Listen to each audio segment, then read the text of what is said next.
Olá pessoal, tudo bem? Vamos dar continuidade aqui às nossas aulas do segundo ano de História, tá? Vamos continuar o capítulo que fala sobre as independências dos países que foram dominados por Portugal e Espanha nas Américas, tá? Então, na aula passada a gente já falou sobre como foram os processos de independência na América Hispânica, né? Os países que faziam parte da América Espanhola, né? Como foi todo esse processo de independência. E a gente começa com um processo brasileiro, né? Um processo como o Brasil se livrou da dominação portuguesa, tá? Então a gente começa aqui na página 244 com esse tópico chamado As Conjurações no Brasil do século XVIII. Vamos acompanhar para a gente tentar entender o que aconteceu nesse processo que vai culminar na independência do Brasil, tá? Vamos lá, ó.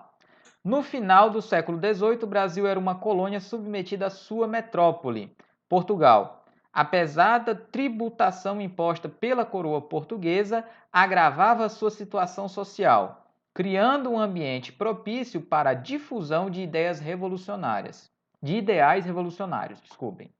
Foi nesse contexto que alguns intelectuais brasileiros se organizaram para reivindicar maior liberdade e autonomia em relação à metrópole portuguesa, certo?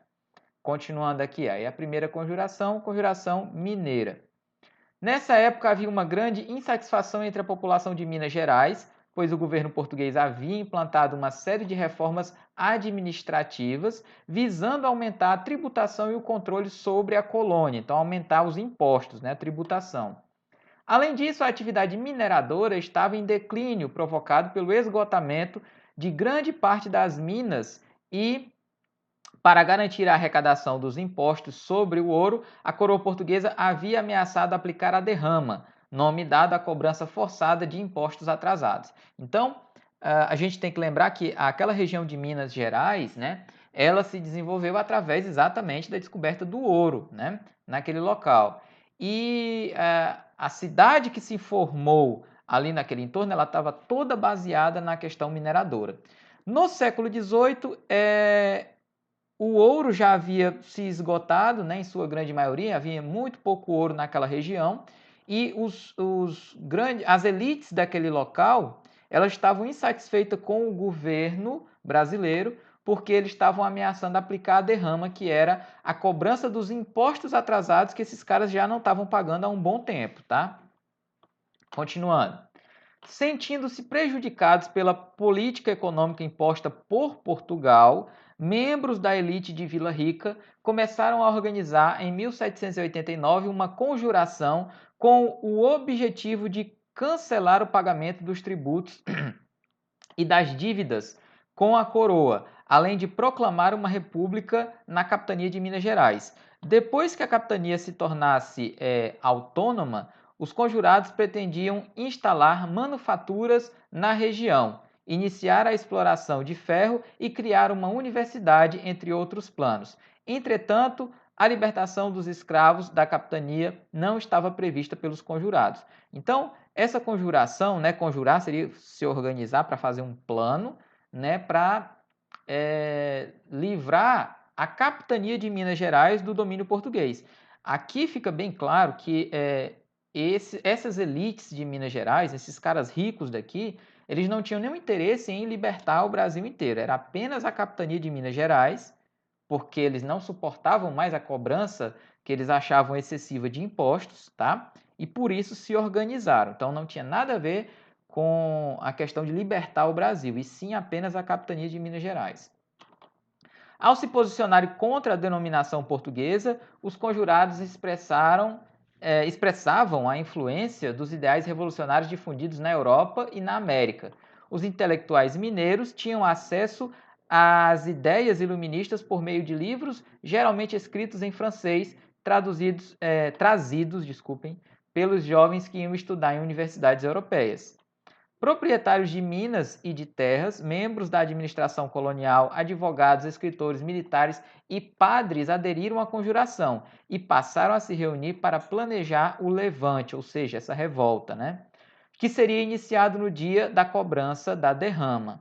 No entanto, em troca de um indulto, Joaquim Silvério dos Reis delatou a conspiração ao governador da capitania, Desarticulados, os líderes do grupo foram presos e condenados na devassa instaurada pelo governo.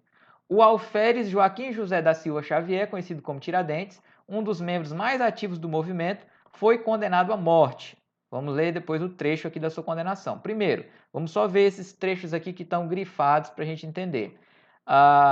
Esse grupo fez os planos, né, para fazer essa conjuração, mas eles foram entregues por um cara aqui, ó, Joaquim Silvério dos Reis, que foi entregue porque ele recebeu um indulto. O que é um indulto? Vamos ver aqui, ó. É um decreto pelo qual se concede a absolvição de uma pena. Então ele fazia parte daquele grupo e ele entregou os companheiros para não ser, para se livrar, né, das punições que Portugal iria fazer a ele, tá? Depois os membros vão ser condenados e vai passar por uma devassa. O que era essa devassa aqui? Não é a cerveja não, tá? Vamos ver aqui, ó. É uma investigação. Então, fazer uma devassa nas contas, né? Uma investigação para saber, né, o que eles estavam fazendo e esses impostos que eles não pagavam. Continuando, o alferes, né? Joaquim José da Silva Xavier, conhecido como Tiradentes. O que é alferes? Ó, aqui. Oficial do Exército de média patente. É uma patente do Exército que hoje em dia eu acho que nem utilizada é mais, né? Você tem soldado, né, sargento, general e tal, mas eu acho que a alferes não é mais utilizada, mas era utilizada aqui no passado, ok? Vamos continuar aqui. Aí a gente tem aqui um trecho da sentença de condenação deles, ó. Entre os chefes e cabeças da conjuração, o primeiro que suscitou as ideias da República foi o réu Joaquim José da Silva Xavier, por alcunha ou Tiradentes.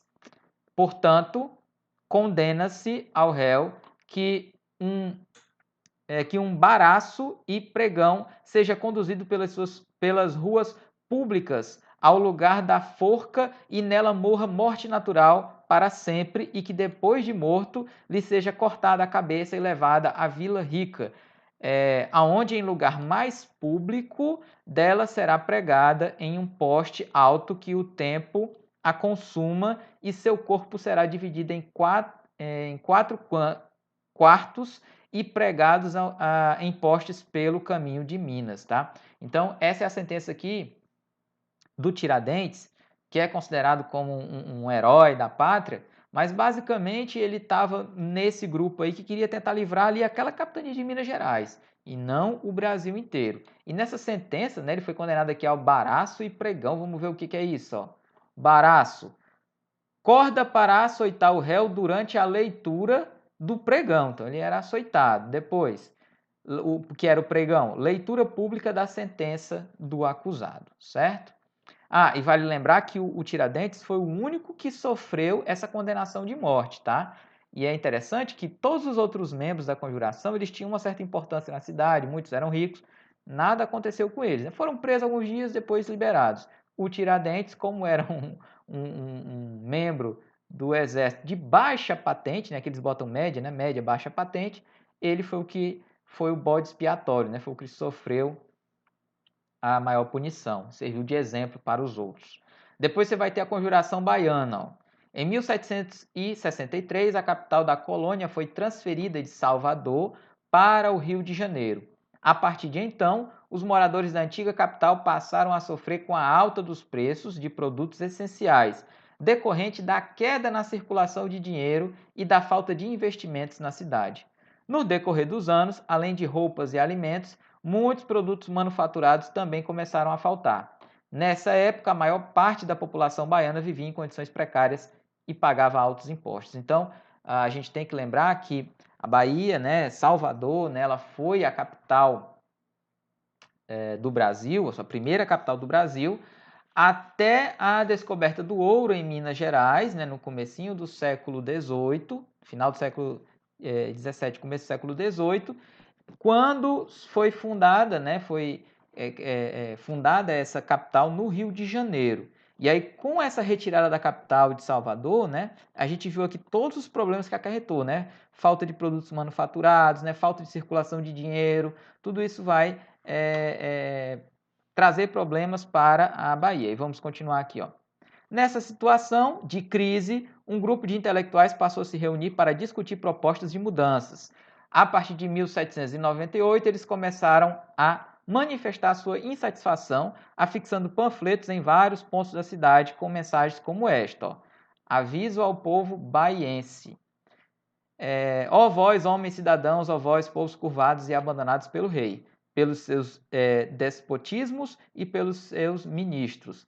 Ó vós, povo que nasceste para sereis livre e para gozares dos bons efeitos da liberdade. Ó vós, povos que viveis flagelados como o pleno poder do indigno coroado. Esse mesmo rei que vos criastes, esse mesmo rei tirano é que se firma no trono para nos vexar, para vos roubar e para nos maltratar. Então daqui dá para a gente ver que é um panfleto, né, indicando essa falta de apoio que o povo da Bahia, né, que essas elites aqui da Bahia, achavam que estavam tendo em relação à coroa portuguesa, tá?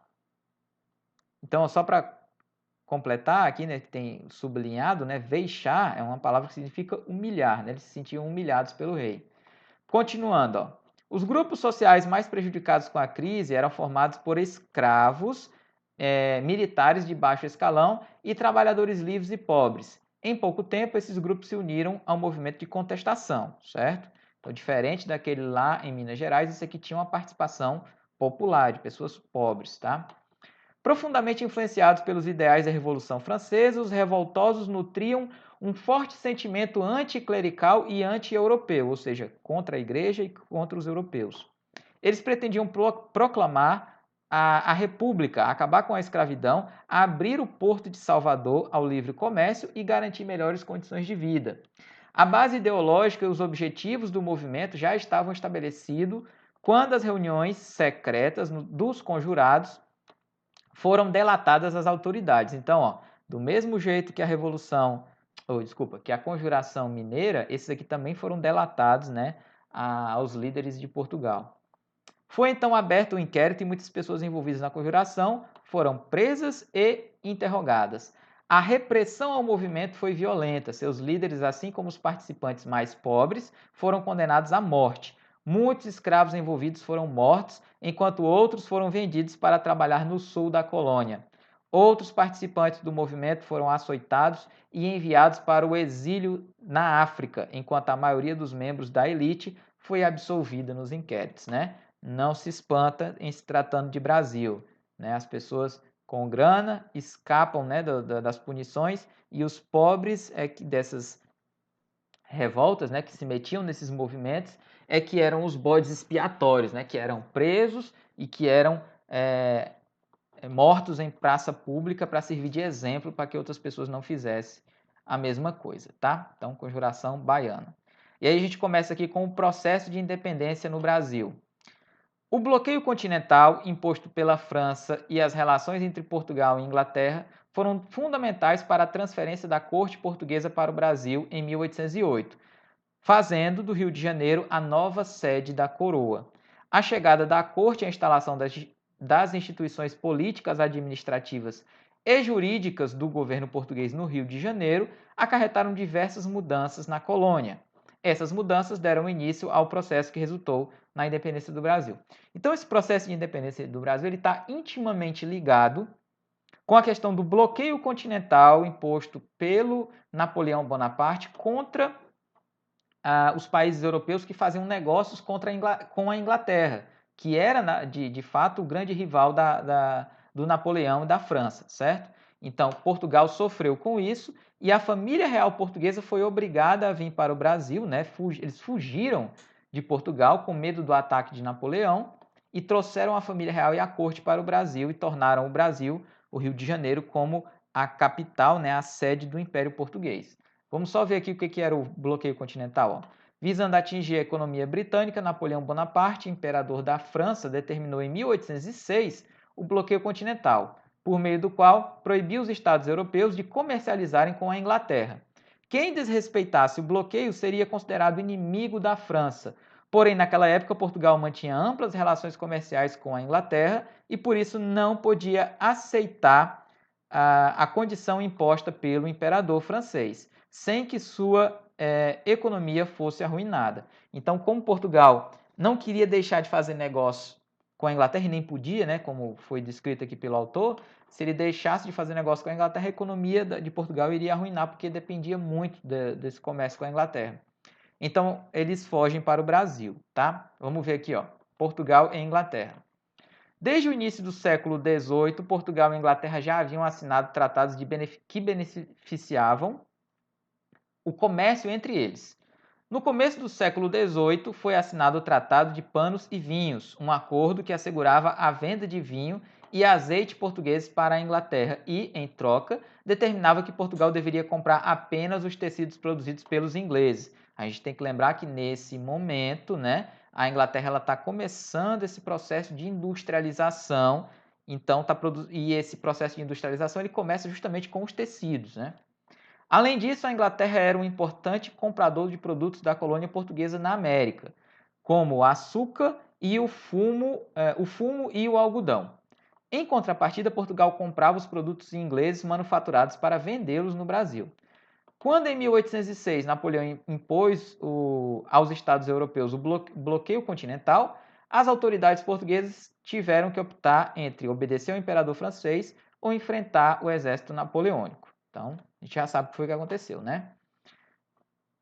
A corte portuguesa no Brasil. A solução encontrada pelos portugueses após uma série de encontros confidenciais com líderes ingleses foi manter o apoio à Inglaterra e transferir a capital do Reino de Portugal para o Brasil. Assim, em 1808, cerca de 4.500 pessoas, entre elas o príncipe regente Dom João, a família real e a corte portuguesa desembarcaram no Rio de Janeiro a partir de então. Desembarcaram no Rio de Janeiro, né? Ponto.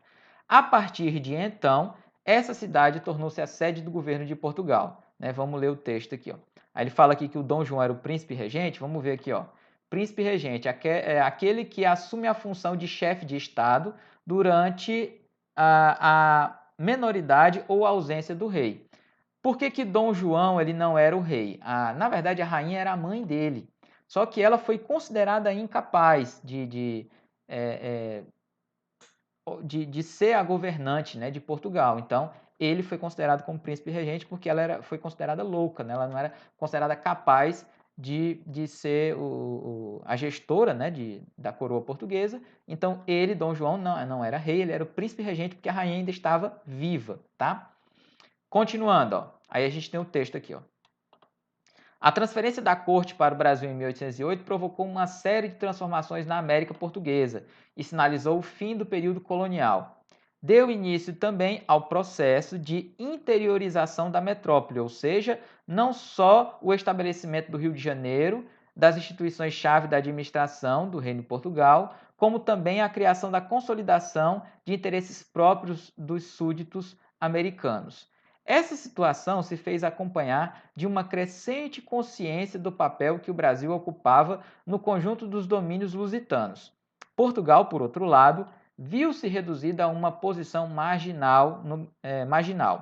No Brasil, a importância adquirida pelo Rio de Janeiro como sede da monarquia despertou as esperanças de que se estava fundando um novo império, mas com o passar dos anos, a manutenção dos procedimentos tradicionais identificados com a corte em Lisboa, o fardo sobre as províncias não foi aliviado, estimulando ressentimentos.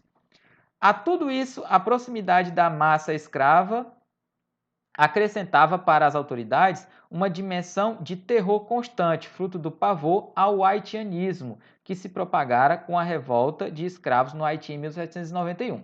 Então, o que aconteceu? A família real veio para cá em 1808, fundou aqui no Brasil, no Rio de Janeiro, que já era a capital da colônia, transformou ela na capital do Império Português, mas devido a essas especificidades da colônia, né, a grande quantidade de escravos, né, o autor coloca aqui que havia um grande medo da corte de um haitianismo. O que seria isso? Que houvesse no Brasil uma revolta popular de escravos, como houve no Haiti, em que os escravos e ex-escravos lá tomaram o país e mataram a população branca da capital, certo? Continuando aqui, ó, a Inglaterra se beneficia. Em 1810, sob pressão militar e diplomática da Inglaterra, Dom João assinou 2 importantes tratados que regulamentavam as relações comerciais estabelecidas entre Brasil, Portugal, Inglaterra e os demais estados europeus. De acordo com o Tratado de Navegação e Comércio, os comerciantes ingleses que quisessem vender seus produtos no Brasil deveriam pagar um imposto de 15% sobre o valor da mercadoria. Já a tributação dos produtos vendidos por portugueses seria de 16% e dos demais estados europeus, 24%. Com o Tratado de Aliança e Amizade, Dom João se comprometia a reduzir abolir, o tráfico de escravos africanos para o Brasil. Além disso, o tratado permitia aos ingleses a liberdade religiosa, já que a maioria deles era protestante, e proibia a instalação dos tribunais da Inquisição no Brasil. Também foi concedido aos ingleses o direito de extrair madeira das matas brasileiras para a construção de seus navios. Então, olha como a Inglaterra ela se beneficiou dessa união, né, com Portugal, principalmente nessa questão do comércio, né? Então, eles tinham os valores dos tributos reduzidos, depois vão até abolido. Em contrapartida, eles exigiam que Portugal acabasse com a escravidão aqui no Brasil. Depois a gente vai ver que Portugal foi postergando isso o máximo que pôde. A família real portuguesa chega aqui em 1808. A partir de 1810 começam as pressões da Inglaterra para que o Brasil acabasse com a escravidão. Lembrando, a Inglaterra queria que o Brasil acabasse com a escravidão porque eles eram abolicionistas, queriam livrar, eram humanitários e queriam livrar esse povo da dominação que eles sofreram durante séculos e séculos? Não, de forma alguma. Eles tinham um viés muito econômico, eles viam que a sociedade moderna ela não ia ter mais espaço para a escravidão. A sociedade moderna ela deveria ter trabalhadores assalariados que seriam potenciais compradores do sistema que eles estavam desenvolvendo, que era o capitalismo. Tá? Então, isso ajuda a gente a entender por que eles tinham tanta ênfase em querer que Portugal acabasse com a escravidão. Aí aqui a gente tem a quebra do pacto colonial, né? A gente tem que lembrar o que era o pacto colonial, que era a obrigação que a colônia tinha de vender os produtos apenas para a metrópole, no caso Portugal, e Portugal é que revendia para os outros países, cobrando o seu lucro, tá? Vamos ver aqui, ó. Antes de desembarcar no Rio de Janeiro, Dom João passou por Salvador. Nessa cidade, assinou um decreto que autorizava a abertura dos portos brasileiros às nações europeias aliadas a Portugal. Leia-se isso aqui, Inglaterra, tá? Nações aliadas era a Inglaterra. Com isso, teve fim o exclusivo comercial e os portos brasileiros passaram a receber mercadorias vindas da Europa sem o intermédio de Portugal, certo? Então, tanto as mercadorias chegavam, quanto também os negócios aqui poderiam ser feitos com comerciantes ingleses sem o intermédio de Portugal, tá? Vamos continuar aqui. Reino Unido, de Portugal, Brasil e Algarves. Após o término das guerras napoleônicas em 1815, os ingleses pressionaram para que Dom João retornasse a Portugal. Vários fatores, no entanto, dificultaram o retorno do rei e de sua corte. A família real e os principais órgãos administrativos portugueses estavam estabelecidos no Brasil. Além disso, muitos portugueses tinham aberto negócio por aqui e não queriam retornar para Portugal. Então, o que aconteceu?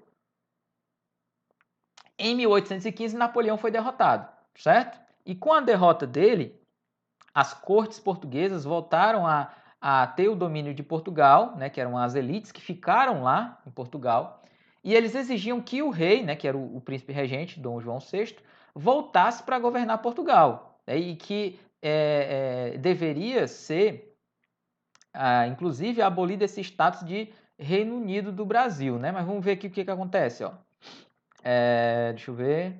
Nesse contexto, em 16 de dezembro de 1815, Dom João elevou o Brasil à condição de Reino Unido de Portugal e Algarves, ou seja, ele elevou o Brasil, né, o Rio de Janeiro, ao mesmo estado que Lisboa tinha, né, que era um Reino Unido, 3 locais, né, Brasil, Portugal e Algarves, que é uma ilha, uma região ao extremo sul de Portugal, uma ilha que pertencia a Portugal também, e aí ele iguala, né, o status para que não reclamem lá, né, em Portugal de que o rei estava governando de uma colônia. Né? Continuando. Essa medida desagradou profundamente as pessoas que viviam em Portugal, pois elas acreditavam que, com a elevação do Brasil ao Reino Unido, a metrópole corria o risco de ser rebaixada à condição de colônia, né? Eles tinham medo que, como o rei estava no Rio de Janeiro, o Rio de Janeiro se tornaria a metrópole e Portugal, Lisboa, se tornaria a colônia, né? Uma inversão de papéis. Continuando aqui, ó. Por outro lado, a medida de Dom João favoreceu as elites brasileiras, que não desejavam perder os benefícios adquiridos desde 1808, ou seja, a liberdade de poder fazer comércio com os ingleses sem passar pelo intermédio de Portugal, tá? Aí a gente tem esse box aqui que fala, enquanto isso, na Áustria. Entre 1814 e 1815 foi realizado na Áustria o Congresso de Viena. Nesse congresso, os representantes dos mais poderosos estados europeus reuniram-se para redefinir as fronteiras das nações europeias e reaver os territórios perdidos para a França durante as guerras napoleônicas. Isso aqui é algo extremamente comum, tá, galera? Depois das grandes guerras, os países considerados vencedores dessas guerras, eles se reuniam para fazer uma repartição do mapa, né, principalmente dos territórios que foram conquistados dos vencidos, tá? Então, por exemplo, depois da Primeira Guerra Mundial, teve uma conferência como essa, depois da Segunda Guerra Mundial, teve uma conferência como essa, para se restabelecer uma ordem, né, que agora ia ser comandada pelos vencidos, tá? Continuando aqui, ó. Além disso, essas potências buscavam unir forças para restabelecer o absolutismo monárquico e evitar a disseminação de ideais republicanos pela Europa. Então, era outra preocupação que esses líderes tinham, que esses países da Europa fossem por um caminho que buscasse a liberação do absolutismo, né, desses reis absolutistas que comandavam esse país, para que eles se tornassem republicanos, tá? Continuando. Segundo os princípios do Congresso, a dinastia dos Bragança não poderia governar Portugal a partir do Brasil, ou seja, de uma colônia. Para contornar essa situação, o príncipe regente Dom João igualou o Brasil a Portugal na condição de reino, criando no continente americano uma monarquia nos moldes europeus. Com esse gesto, Dom João seguiu a orientação do Congresso de Viena, mantendo o absolutismo monárquico, ao mesmo tempo em que podia governar Portugal permanecendo no Brasil. Então foi uma jogada política do Dom João VI e que deu certo nesse momento aqui, tá? Continuando aqui, Rio de Janeiro, a capital do reino.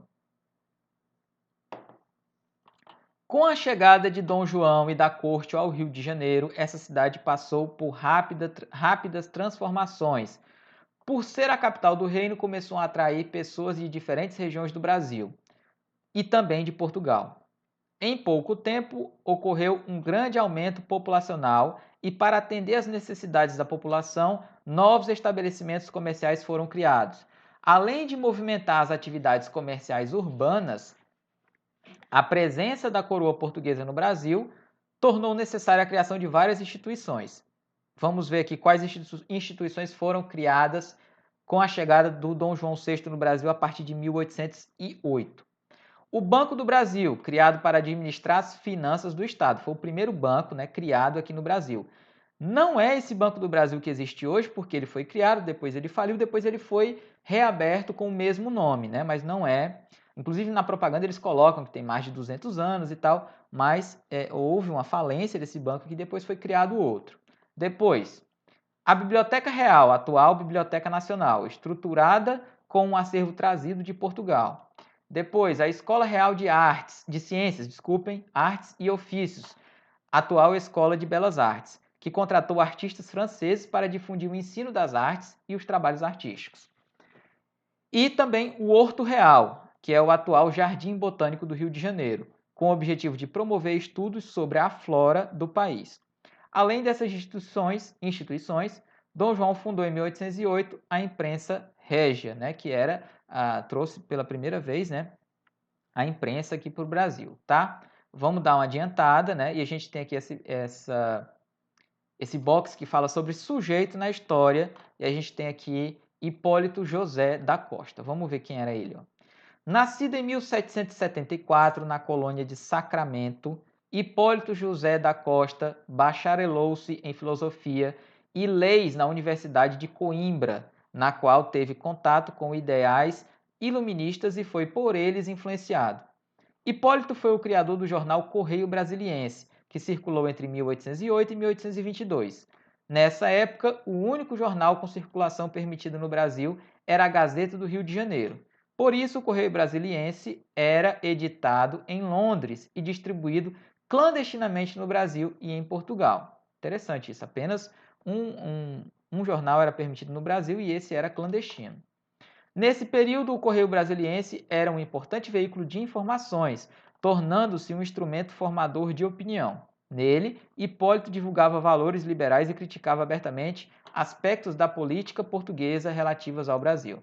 Apesar de o jornal veicular a produção intelectual e cultural do país, essas informações ficavam restritas à elite letrada, pois grande parte da população era analfabeta e só tinha acesso ao conteúdo do jornal de forma indireta, por exemplo, por meio de leituras em voz alta realizadas clandestinamente, tá?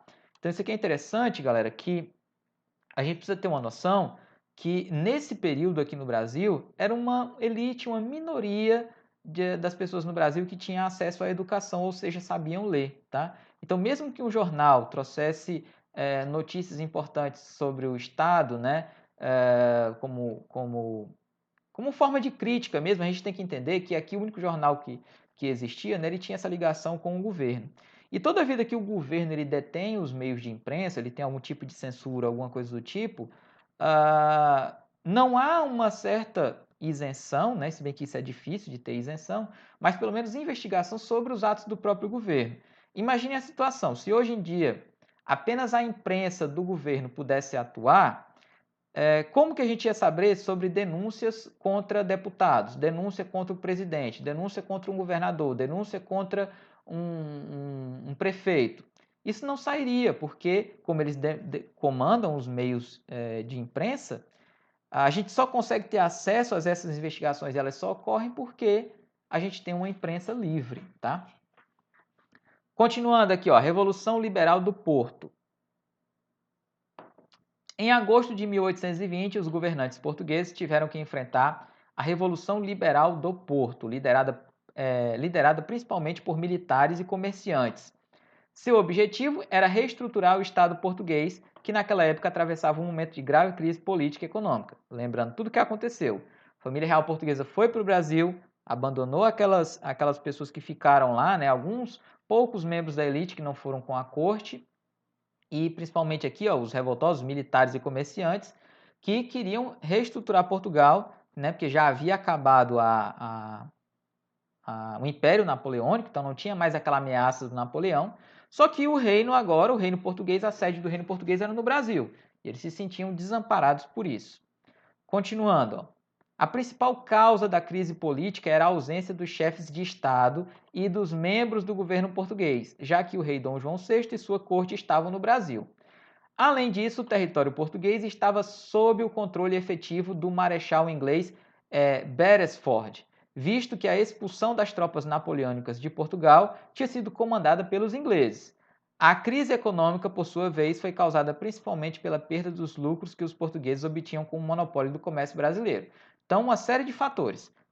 Os caras estavam indignados porque não tinham o rei no local que eles consideravam a sede do reino, perderam muito dinheiro com a abertura do comércio para os ingleses, né? Então, os comerciantes portugueses perderam muito dinheiro em relação ao comércio brasileiro e tudo isso fez gerar essa revolta lá entre esses caras.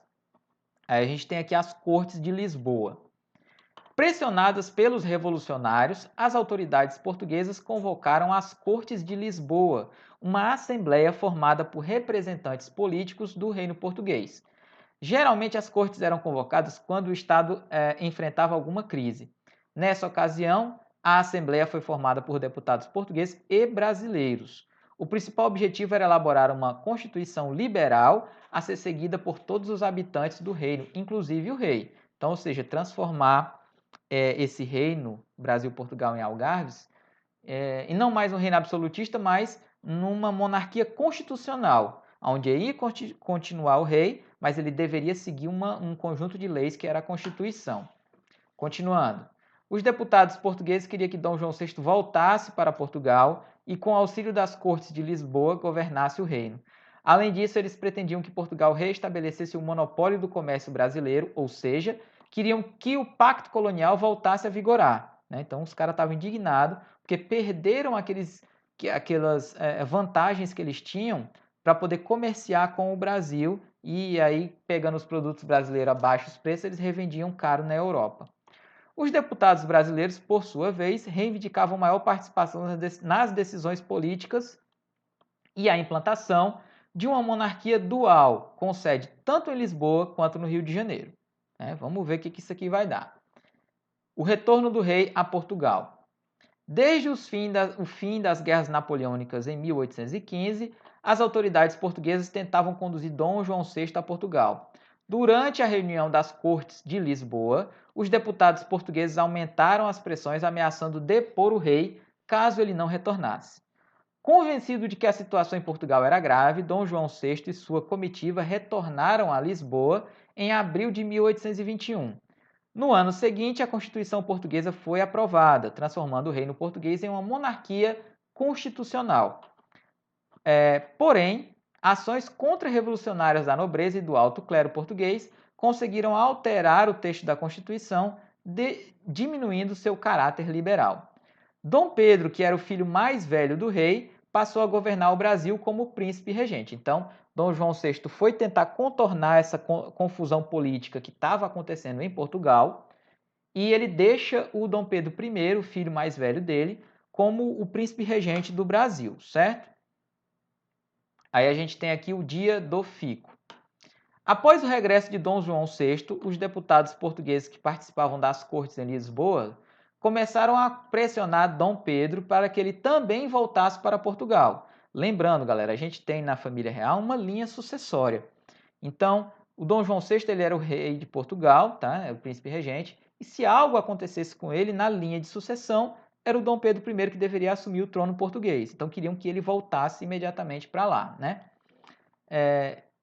Esses deputados afirmavam que, caso ele não voltasse, seria acusado de insubmissão. No dia 9 de janeiro de 1822, após receber um abaixo-assinado com cerca de 8.000 assinaturas que pedia a sua permanência no Brasil, Dom Pedro assumiu publicamente o compromisso de ficar no país, desobedecendo assim as ordens portuguesas, e esse dia ficou conhecido como chamado Dia do Fico, no qual ele decide ignorar essas ordens das cortes portuguesas e decide ficar no Brasil, continuar aqui no Brasil governando, enquanto o pai dele estava em Portugal. Aí a gente continua aqui, conflito de interesses. Diante da permanência de Dom Pedro no Brasil, grupos com interesses políticos divergentes se definiram. Esses grupos se dividiram em dois partidos principais, o português e o brasileiro. Vamos ver a diferença entre esses partidos. Partido Português era formado por militares portugueses de alta patente, grandes comerciantes e funcionários públicos. Os interesses desse partido estavam ligados aos da metrópole. Seus membros defendiam o restabelecimento do Pacto Colonial para que o Brasil retornasse à situação anterior a 1808, quando a família real portuguesa chegou ao Brasil. Também fazia parte do Partido Português muitos brasileiros que defendiam essas mesmas ideias. O Partido Brasileiro, por sua vez, tinha essa formação diversificada, que incluía grandes proprietários rurais, políticos conservadores, liberais radicais, republicanos, membros das camadas médias urbanas, ex-escravos e também vários portugueses estabelecidos no Brasil. Muitas dessas pessoas eram adeptas da maçonaria. Os grupos que formavam o Partido Brasileiro uniram-se para combater a proposta de recolonização feita pelos deputados portugueses. Então, o que estava em jogo? Os deputados portugueses queriam que o Brasil voltasse a ser uma colônia de Portugal, e esse grupo aqui, principalmente do Partido Brasileiro, não aceitava que isso acontecesse para perder.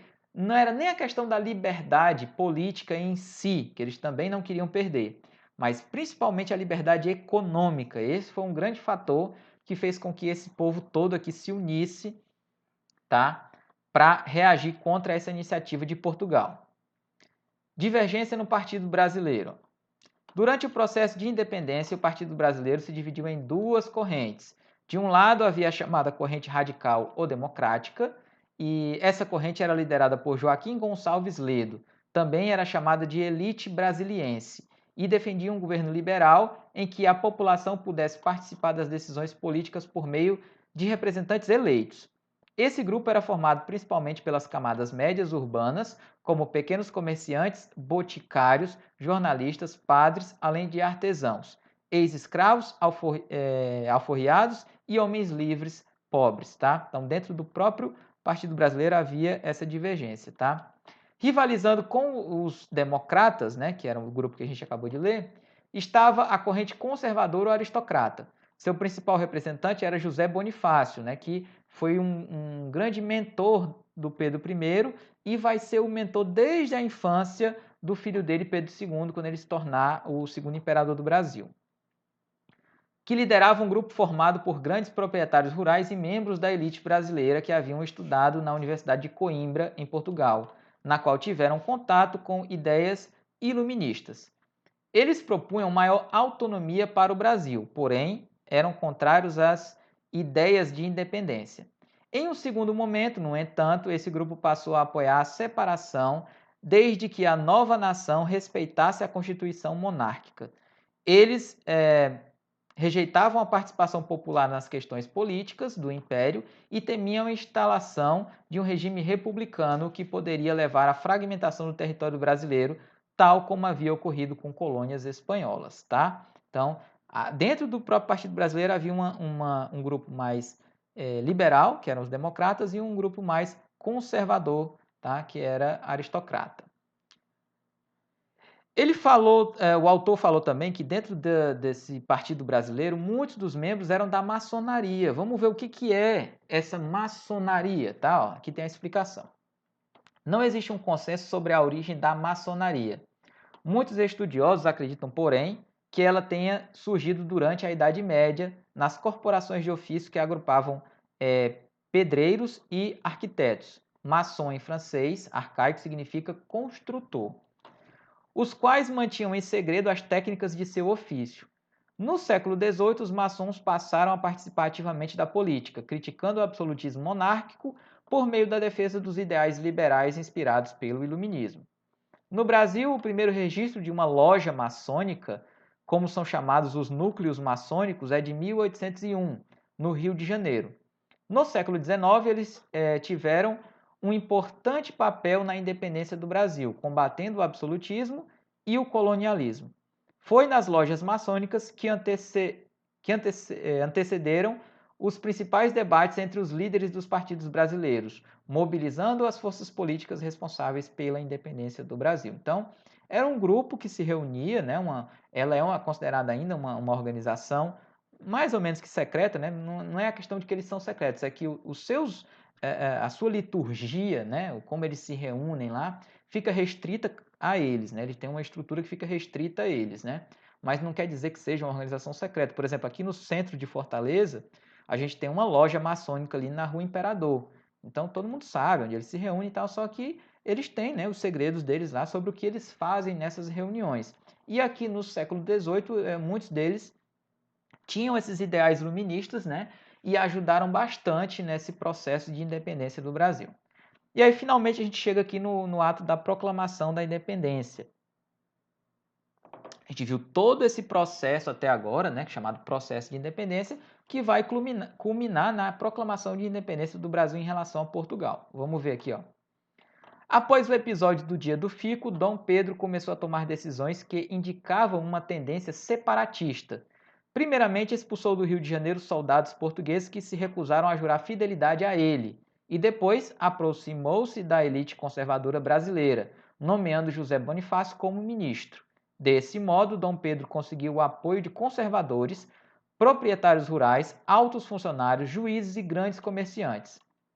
Esse apoio era fundamental para que pudesse proclamar a independência sem alterar a ordem social e econômica do Brasil, e além disso garantir sua permanência como monarca. Então isso aqui é um ponto central da independência do Brasil.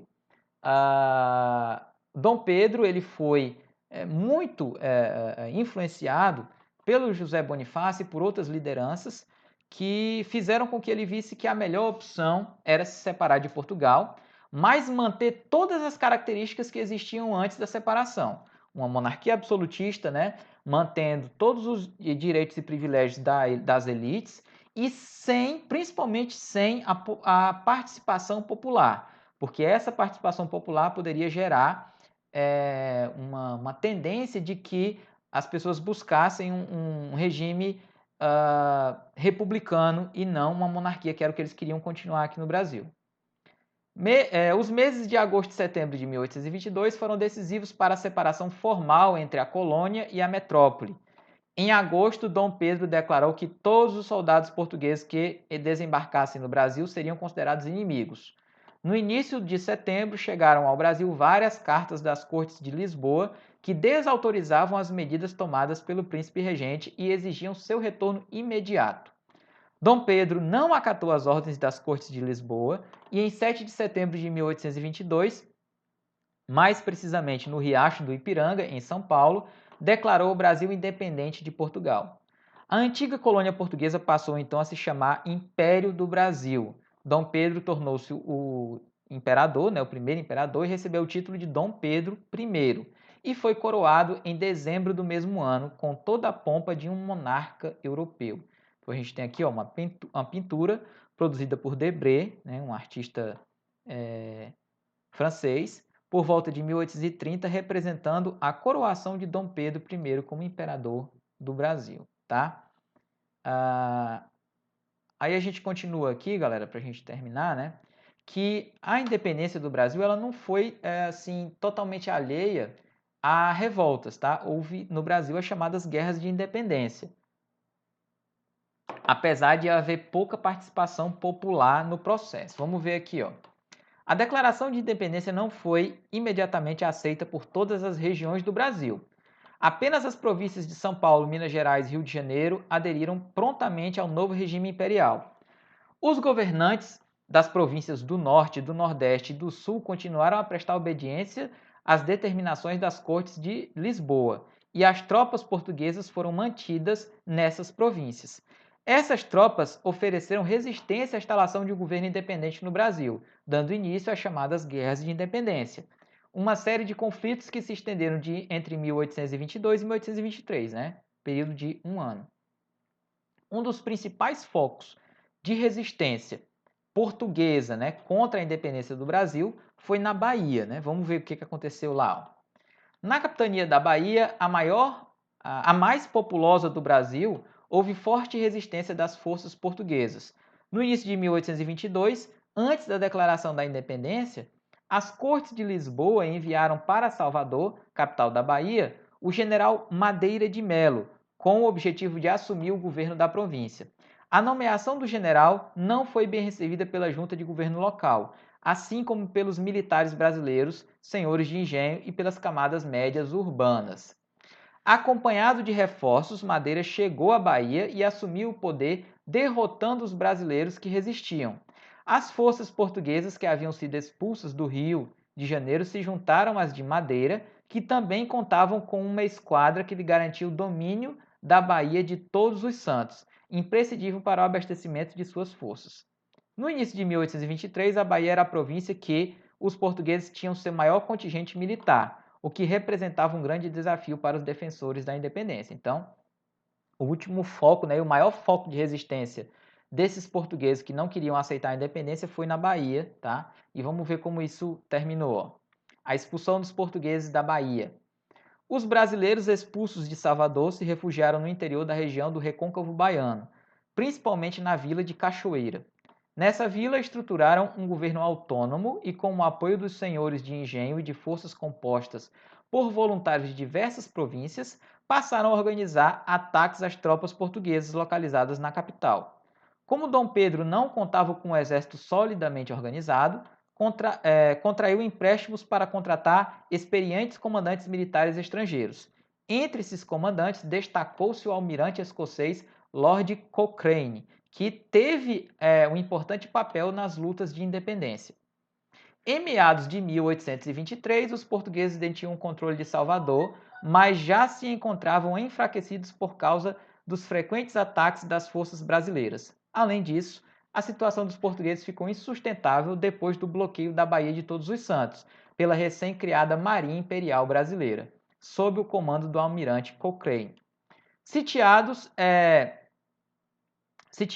e sem recursos, as forças portuguesas abandonaram a Bahia em 2 de julho de 1823, após a tomada de Salvador pelo exército brasileiro.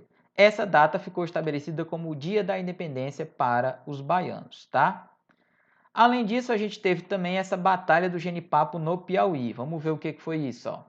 Em 19 de outubro de 1822, os habitantes da vila de Parnaíba, situada na província do Piauí, manifestaram-se oficialmente favoráveis à independência do Brasil e ao governo de Dom Pedro I, seguindo mais tarde o apoio de cearenses e maranhenses. Ao saber disso e buscando garantir a fidelidade do governo da província do Piauí a Portugal, as autoridades portuguesas enviaram para essa região tropas bem armadas e organizadas sob a liderança do major João José da Cunha Fidier. Iniciou-se então um combate às margens do rio Genipapo, em Campo Maior, no dia 13 de março de 1823, entre as tropas contrárias e as que eram a favor da independência do Brasil. Por causa da superioridade bélica, ou seja, o poder de armas, né, e de tropas, as tropas de Fidier venceram o combate que ficou conhecido como Batalha do Genipapo. Contudo, seu exército saiu enfraquecido e com poucos recursos disponíveis, tendo que se aquartelar na cidade de São Luís do Maranhão.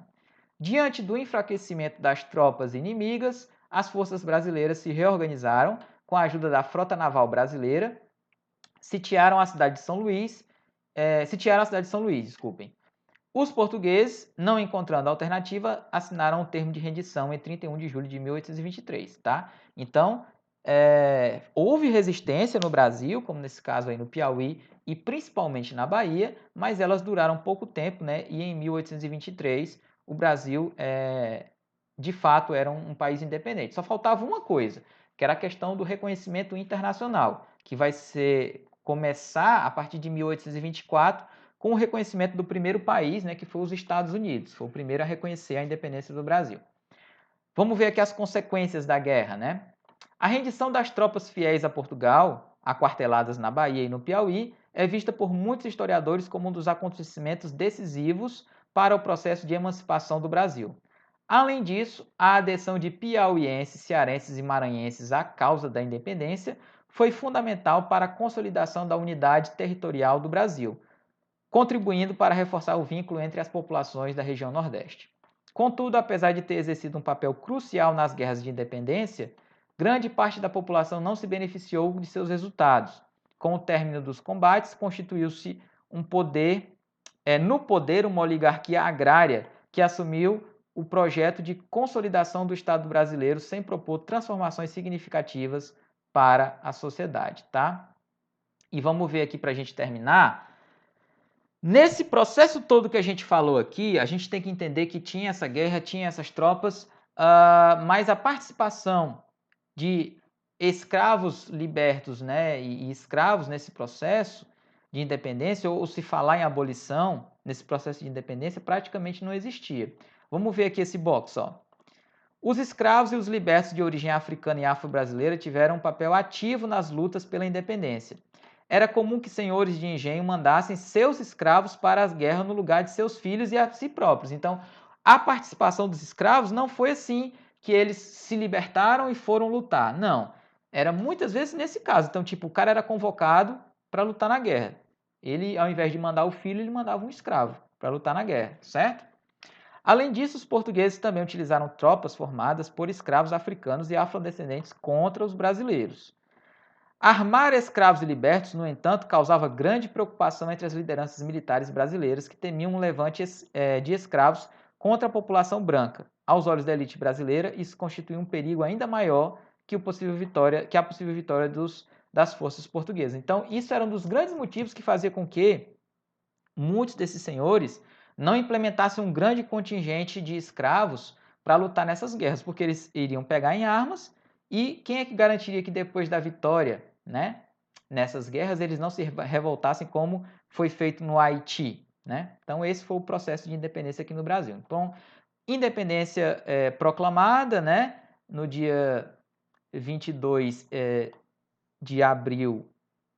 Desculpa aqui, independência, desculpa, eu estou confundindo 22 de abril é a chegada dos portugueses aqui.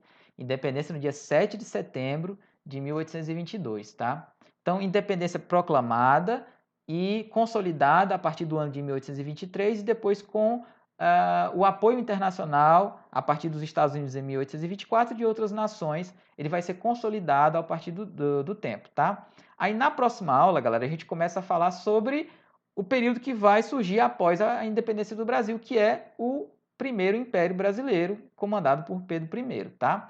Vocês vão fazer aqui a atividade que a gente vai deixar lá no Google Sala de Aula, que é essa atividade aqui da página 254, e na próxima aula a gente continua falando sobre, né, o Império do Brasil, tá certo? Então, valeu, pessoal, bons estudos. Tchau.